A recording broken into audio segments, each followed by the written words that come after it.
Hello everyone, welcome back to Xylem learning. Anita miss ആണ്. So മക്കളെ, നമ്മുടെ ആനുവൽ എക്സാമിന്റെ ടൈമാണ്. നമ്മളെല്ലാവരും അടിപൊളിയായിട്ട് എക്സാമിന് വേണ്ടി പ്രിപ്പയർ ചെയ്തുകൊണ്ടിരിക്കുകയാണ്. അപ്പൊ EVS എന്തെല്ലാം ഭാഗങ്ങളാണ് പ്രധാനപ്പെട്ടത്, അതുപോലെ തന്നെ എങ്ങനെയൊക്കെയാണ് പഠിക്കേണ്ടത് എന്നൊക്കെ നിങ്ങൾക്ക് ഒരു ഐഡിയ കിട്ടി കാണൂല്ലേ? കാരണം അടുത്ത എക്സാം നമ്മുടെ EVS ആണ്. അപ്പൊ EVS പ്രധാനപ്പെട്ട ചെറിയൊരു പോർഷനുമായിട്ടാണ് ഞാൻ ഇന്ന് വന്നിരിക്കുന്നത്. സോ നമുക്ക് എല്ലാവർക്കും അറിയാം, നാം ജീവിക്കുന്ന ലോകം, the world we live in എന്ന് പറയുന്ന ഒരു യൂണിറ്റ് നമുക്ക് പഠിക്കാനുണ്ട്. ആ യൂണിറ്റിൽ കഴിഞ്ഞ കൊല്ലവും പരീക്ഷയ്ക്ക് വന്ന ഒരു ചെറിയൊരു ഭാഗം പരിചയപ്പെടുത്താനാണ് ഇന്നത്തെ ഈ ഒരു സെക്ഷൻ നമ്മൾ യൂസ് ചെയ്യുന്നത്. സോ നിങ്ങൾ എല്ലാവരും എന്ത് ചെയ്യുക, ഈ ഒരു ഭാഗം സ്കിപ്പ് ചെയ്യാതെ മുഴുവനായിട്ട് കാണാനായിട്ട് ശ്രമിക്കുക. അപ്പൊ നമുക്ക് ഏതാണ് ആ ഭാഗം എന്ന് നോക്കാം അല്ലെ. നമ്മുടെ കേരളത്തെ പറ്റി പഠിക്കുന്ന കുറച്ച് ഭാഗമാണ്. നമുക്കറിയാം, നമ്മുടെ ഭൂമിയുടെ ഒരു ചെറിയ മാതൃക എന്ന് പറയുന്നത് ഗ്ലോബാണ്. ഗ്ലോബിൽ നോക്കിയാൽ നമുക്ക് നമ്മുടെ രാജ്യം, നമ്മുടെ ഇന്ത്യനെ നമുക്ക് കാണാനായിട്ട് പറ്റും. ഇന്ത്യയിലുള്ള ഒരു ചെറിയ ഒരു സംസ്ഥാനമാണ് ഏത്, നമ്മുടെ സ്വന്തം കേരളം എന്ന് പറയുന്നത് അല്ലെ. കേരളമാണ് നമ്മുടെ സംസ്ഥാനം. അപ്പൊ ഈ കേരളം നോക്കുവാണെങ്കിൽ കേരളത്തിന്റെ ഭൂപ്രകൃതിയെ നമ്മൾ ഇവിടെ മൂന്നായിട്ട് തരംതിരിക്കുന്നതായിട്ട് നമുക്ക് കാണാനായിട്ട് പറ്റും. ഈ ഒരു ചിത്രത്തിൽ അല്ലെങ്കിൽ ഈ ഒരു ഭൂപടത്തിൽ നോക്കിയാൽ തന്നെ അറിയാം നിങ്ങൾക്ക്, നമ്മുടെ കേരളത്തിന്റെ ഒരു ഭാഗം കംപ്ലീറ്റ് ആയിട്ട് അറബിക്കടലാണ് അല്ലെ. അപ്പൊ ഈ ഒരു കടലിനോട് ചേർന്നുള്ള ഭാഗത്തിനെ നമ്മൾ വിളിക്കുന്ന പേരാണ് നമ്മുടെ തീരപ്രദേശം, അല്ലെങ്കിൽ നമ്മൾ കോസ്റ്റൽ ഏരിയ എന്ന് നമ്മൾ പറയുന്നത്. ഏതാണ്? തീരപ്രദേശം അല്ലെങ്കിൽ കോസ്റ്റൽ ഏരിയ. യെസ്, ഇവിടെ നിങ്ങൾ നോക്കിയാൽ മതി, ഇതിനകത്ത് ആ ഒരു യെല്ലോ കളറിൽ കൊടുത്തിരിക്കുന്നതാണ് നമ്മുടെ തീരപ്രദേശം അല്ലെങ്കിൽ കോസ്റ്റൽ ഏരിയ എന്ന് പറയുന്നത്. അതായത് ഒറ്റ വാക്കിൽ പറയുവാണെങ്കിൽ കടലിനോട് ചേർന്ന് കിടക്കുന്ന ഭാഗം, അതാണ് നമ്മുടെ കോസ്റ്റൽ ഏരിയ അല്ലെങ്കിൽ തീരപ്രദേശം.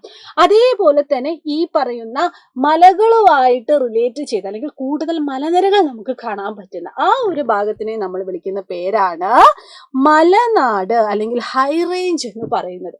അപ്പൊ ഇവിടെ ഹൈ റേഞ്ച് സൂചിപ്പിച്ചിരിക്കുന്നത് ഈ ഒരു ഗ്രീൻ കളറാണ്. നോക്കിക്കേ, ഈ യെല്ലോ കളർ എന്ന് പറയുന്നത് നമ്മുടെ കേരളത്തിന്റെ, നമ്മുടെ കടലുമായി ചേർന്ന് കിടക്കുന്ന ഭാഗമാണെങ്കിൽ നമ്മുടെ ഈ ഒരു ഗ്രീൻ കളറിൽ സൂചിപ്പിച്ചിരിക്കുന്നത് നമ്മുടെ മലനാടാണ്, അതായത് ഹൈ റേഞ്ച് ആണ്.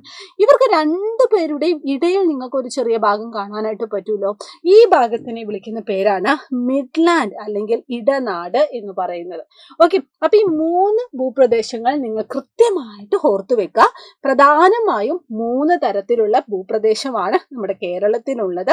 അതിൽ കടലിനോട് ചേർന്ന് കിടക്കുന്ന പ്രദേശത്തെയാണ് നമ്മൾ തീരപ്രദേശം അല്ലെങ്കിൽ കോസ്റ്റൽ ഏരിയ എന്ന് നമ്മൾ പറയുന്നത്. അതുപോലെ മലയോട് ചേർന്ന് കിടക്കുന്നതാണ് മലനാട് അല്ലെങ്കിൽ നമ്മൾ ഹൈ റേഞ്ച് എന്ന് പറയുന്നത്. ഇനി ഇവർക്ക് ഇടയിലുള്ള ആ ഒരു പ്രദേശമാണ് ഇടനാട് അല്ലെങ്കിൽ മിഡ്ലാൻഡ് എന്ന് പറയുന്നത്. അപ്പൊ ഈ മൂന്ന് പ്രദേശങ്ങൾ കൃത്യമായിട്ട് നിങ്ങൾ എന്ത് ചെയ്യുക, ഐഡന്റിഫൈ ചെയ്യാനായിട്ട് നോക്കുക.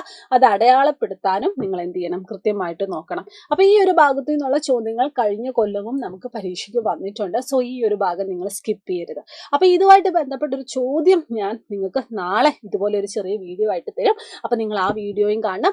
അതേപോലെ തന്നെ നമ്മുടെ 3ാം ക്ലാസ്സിൽ നിന്ന് നമ്മൾ 4ാം ക്ലാസ്സിലേക്ക് കടക്കുമ്പോൾ നിങ്ങൾക്കായിട്ട് സൈലം ഒരുക്കി വെച്ചിരിക്കുന്ന നിങ്ങളുടെ സ്വന്തം ഓൺലൈൻ ട്യൂഷൻ ബാച്ചാണ് നമ്മുടെ സ്വന്തം പ്രാണ ബാച്ച്. ഇതുവരെ നമ്മൾ ഒരു ട്യൂഷൻ സെന്ററിലും പോയിട്ടില്ല, ഒരു ട്യൂഷനിലും നമ്മൾ ആഡ് ആയിട്ടില്ല.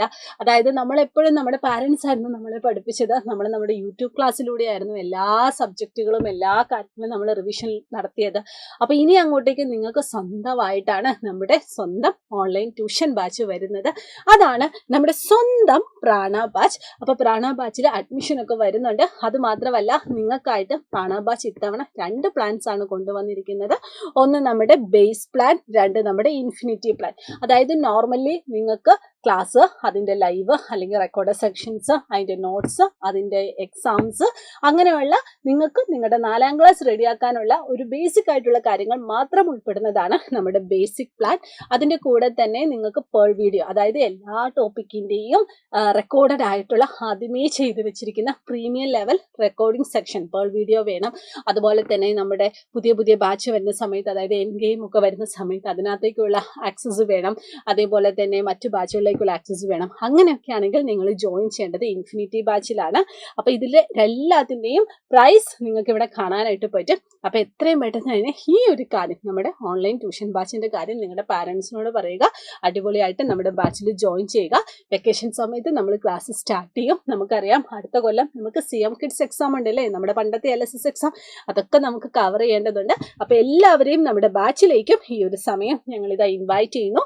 ഈ മാർച്ച് 20th നിങ്ങൾ ജോയിൻ ചെയ്യുന്നെങ്കിൽ നിങ്ങൾക്ക് ഒരു ഗീവ് അവേയും സൈലം അനൗൺസ് ചെയ്തിട്ടുണ്ട്. നമ്മുടെ സ്മാർട്ട് വാച്ച് ആണ്. അപ്പോൾ എത്രയും പെട്ടെന്ന് അഡ്മിഷൻ എടുക്കുക, ഗീവ് അവേയിൽ പങ്കാളികളാവുക. ഇനി അങ്ങോട്ടേക്ക് നമ്മുടെ സൈലത്തിന്റെ കൂടെ നമുക്ക് 4ാം ക്ലാസ് അടിച്ചു പൊളിക്കും. അപ്പോൾ നിങ്ങൾ മറന്നു പോകരുത്, നമ്മളിപ്പം പഠിച്ച ആ ഒരു ടോപ്പിക്കിന്റെ ഒരു പ്രധാനപ്പെട്ട ചോദ്യത്തിൽ ഞാൻ നാളെ വരുന്നതായിരിക്കും. നിങ്ങൾ ആ ഒരു വീഡിയോയും കാണുക. അപ്പോൾ എല്ലാവർക്കും all the very best and thank you so much. By.